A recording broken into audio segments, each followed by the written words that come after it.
Sa pinahiwatig sa akin ng mga Panginoon na siya gagawing full-time worker. Ayaw ng mama ni Amin mahal, galit na galit. Pareho lang daw. Ngunit nagkaroon ng karamdaman ni minamahal. Tumutulo ang nana sa kanang liig, mga tainga. Tumutulo ang nana sa kanang magkamay, sa braso at mga paa. Sabi ng mga doktor, wala ka ng pag-asa, putulin natin lahat. Putulin ang mga paa niya, putulin mga kamay. Anong klase yan?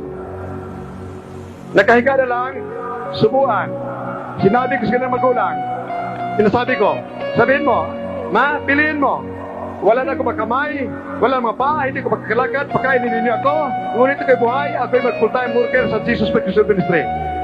Sinamahal, nandito siya ngayon, ayang gumaling. Hallelujah! Praise the Lord! Glory!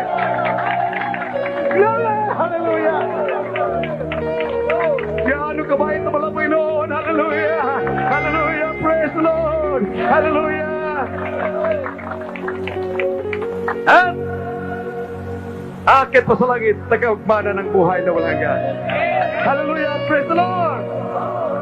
Romans chapter 1 verse 15 and 16 up to 20 and 30. Basahin po ninyo minamahal. Sa ating mareliyon, tayo'y alipin